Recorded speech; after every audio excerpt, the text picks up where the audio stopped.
E até então, de acordo com o que já estudamos até aqui, o serviço social era organizado com base nos princípios da Igreja Católica. E nos Estados Unidos acontecia da mesma forma. O trabalho social, que era como era chamado o serviço social por lá, consistia no reforço da moralidade, e na submissão das classes dominadas. Era um trabalho de controle social da família operária para adequar e ajustar o seu comportamento às exigências da ordem social estabelecida. Beleza? Acontece que uma assistente social norte-americana de nome Mary Richmond, memoriza esse nome, ela começou a refletir e a sistematizar como a profissão deveria ser exercida no seu processo de legitimação. Então, ela desenvolveu uma técnica chamada serviço social de caso. E essa técnica, ela tinha o intuito de promover mudanças no indivíduo a partir de novas atividades e comportamentos adquiridos por ele. Ou seja, o indivíduo era visto como um elemento que deveria ser trabalhado, no sentido de ajustá-lo ao meio social, para que assim ele pudesse cumprir bem o seu papel no sistema vigente. Por exemplo, se ele estava em uma situação de pobreza, se ele fazia uso de álcool, a culpa era totalmente dele. Ele precisaria ser tratado para que pudesse se ajustar ao meio social, ou seja, o sistema, as suas vivências, desde sua infância, os fatores que influenciaram nas suas decisões, as faltas de oportunidade, não eram discutidas aqui, Ele era tratado como um doente mesmo, como se ele tivesse aí uma disfunção e precisasse ser tratado. E esse estudo de caso, ele não está no nosso Código de Ética Profissional, portanto, não é atribuição nem competência do serviço social, justamente por conta dessa visão. Essa técnica não é atual, é ambígua, porque ela simplesmente culpabiliza o indivíduo, não faz uma leitura crítica da sociedade e não condiz com a reconceituação, com a transformação pela qual a nossa profissão passou. Pois essa técnica, ela reflete pensamentos e ações conservadoras, E a nossa profissão, ela já superou esse conservadorismo. Mas na época, ela foi considerada a técnica mais grandiosa e genial, E esse estudo de caso acontecia da seguinte forma. Iniciava com uma entrevista ou inquérito, em que a visitadora domiciliar coletava as informações para realizar a avaliação denominada juízo final, para uma posterior intervenção, que no caso era chamado de tratamento. E esse processo de inquérito, juízo final e tratamento, era chamado de diagnóstico social. E segundo Martinelli, a visita domiciliar e o inquérito, com muita frequência, eles eram utilizados como instrumentos de intimidação do trabalhador ou de fiscalização da sua vida pessoal e familiar. E essa prática de reforma do caráter e reintegração social, como eu já falei, era muito bem aceita, principalmente pela burguesia, para manter o controle sobre a classe trabalhadora e pauperizada. E a Mary Richmond, ela secularizou a profissão, porque nesse período a religião ela já estava perdendo mais a sua influência, e aí ela surge, oferecendo as bases técnicas e as formas de trabalhar. E a Mary Richmond foi muito importante na história do serviço social, porque deve-se a ela a organização e a regência dos primeiros cursos de filantropia aplicada, que foram difundidos aí a partir da sua técnica, que foi a primeira assistente social, a distinguir as diferenças entre o serviço social e a caridade.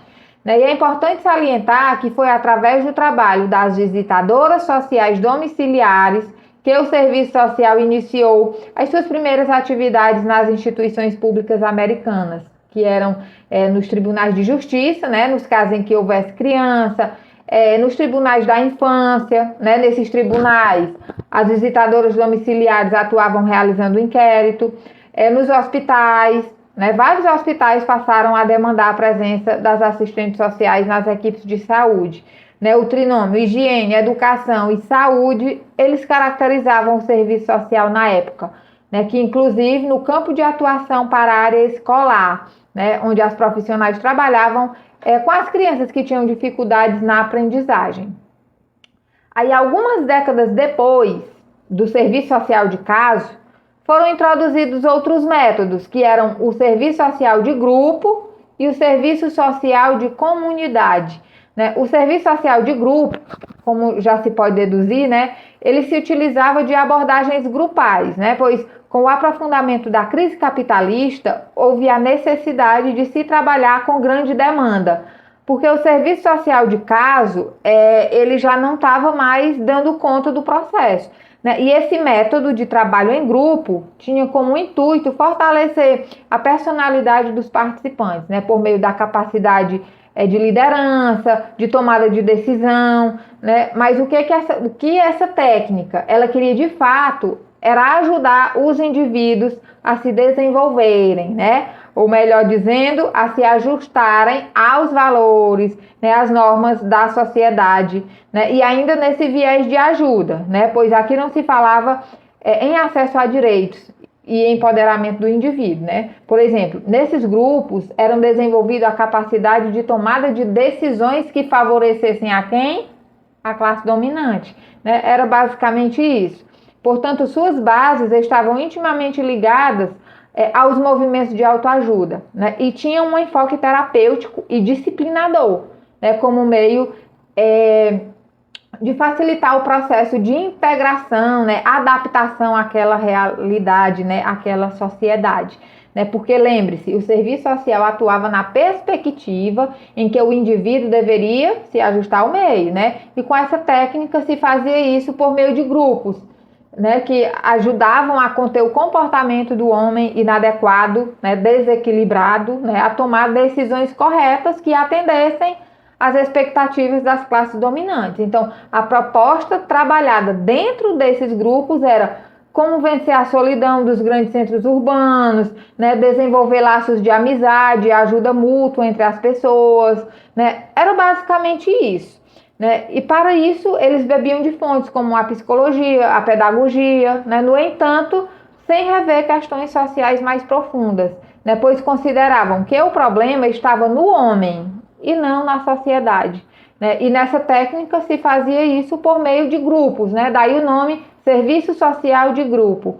Né? Já a organização de comunidade, que posteriormente foi chamada de desenvolvimento de comunidade ou DC, objetivava também o ajustamento social do indivíduo, né? Mas essa estratégia ela buscava garantir a prosperidade, o progresso social, né? Só que essa estratégia foi usada não é porque o homem era um sujeito de direitos, não, né? Era somente para manter a hegemonia ideológica americana, que era o capitalismo, né? Era somente para isso, fortalecer o capitalismo e proteger o sistema contra as ideologias comunistas, né? E como ele era desenvolvido, né? Então, a ideia central surgiu quando se descobriu que a junção dos esforços e a capacidade dos grupos e das populações locais agregavam para que o governo promovesse a melhoria das condições econômicas, sociais e culturais das comunidades. Então, se antes, né, desejava-se as transformações pessoais de cunho moral e de higiene, aqui buscava-se a harmonia da sociedade como um todo, né, para que haja um equilíbrio na relação entre Estado e sociedade, né? E como isso era feito? Essa técnica consistia na participação do Estado em favorecer os meios para que as comunidades se desenvolvessem, como oferecendo cursos de qualificação, fomento para o desenvolvimento dessas comunidades, né, inclusive rural, ouvindo as necessidades da população e oferecendo as bases para que ela se desenvolvesse, ou seja, integrando essas comunidades na vida nacional e capacitando-as para que elas contribuíssem, né, plenamente para o progresso do país, né? E como eu falei, não era porque o homem era um ser de direitos, não, né? O objetivo era dar força ao sistema capitalista e enfraquecer as ideologias comunistas. Então, essas técnicas, elas foram muito importantes para o serviço social, para a história, para a evolução do serviço social, né? Vamos destacar aqui essa primeira técnica, né? Graças a ela, foi possível sair do viés apenas caritativo para abordagens que viessem oferecer alguma transformação para o sujeito, né? Foi aqui que a profissão ela se aproximou de uma técnica, né? Um método para ser estudado e aplicado. A partir daí foram atribuídas essas técnicas à nossa profissão, né? Que até hoje nos utilizamos delas, né, que é a visita, a entrevista, o diagnóstico, né? Porém, hoje, né, fazemos com uma nova roupagem, né, com um novo objetivo, com uma nova forma de se fazer e se pensar o serviço social, né? Porque aqui essas técnicas eram aplicadas, né? Porém, era de uma forma conservadora, né? As visitas eram de caráter investigativo, invasivas, né? O profissional atendia os interesses do capitalismo. Hoje, lógico, a profissão já superou esse viés. Nós atuamos na perspectiva de favorecer o acesso aos direitos e nós damos voz a quem?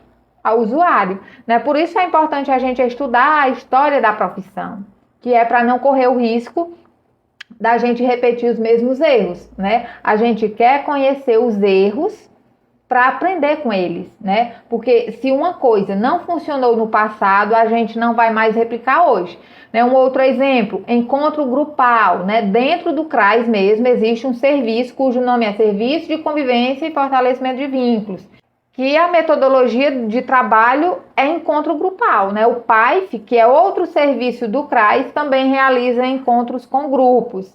Mas hoje, como eu falei, é com um objetivo totalmente diferente dos objetivos aqui nos primórdios da profissão, né? O desenvolvimento de comunidade, né? Eu poderia citar como exemplo esses programas de fomento à educação, né? Que é o ProUni, programas de fomento para o desenvolvimento agrícola. Mas entenda, né, que apesar de hoje nos utilizarmos sim de algumas dessas técnicas, nós fazemos isso com outro objetivo, né? É com um viés totalmente diferente de quando elas surgiram, né? Então, falando de uma forma mais resumida, para você não esquecer, o serviço social de caso, ele buscava a reforma do caráter e a reintegração social do indivíduo, né? Como se o homem precisasse alcançar a perfeição, né? Já o serviço social de grupo tinha um enfoque terapêutico e disciplinador. Então, as palavras-chave aqui seriam integração, adaptação,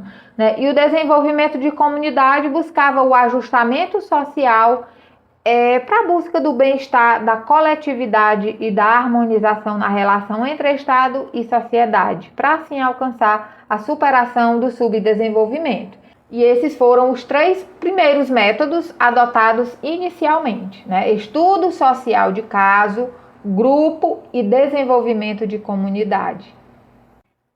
E diante disso tudo, o que estudamos até aqui, eu lhe pergunto, mas e afinal, o serviço social, ele surgiu, foi porque as ações caritativas evoluíram ou foi devido à reprodução das relações sociais geradas no sistema capitalista?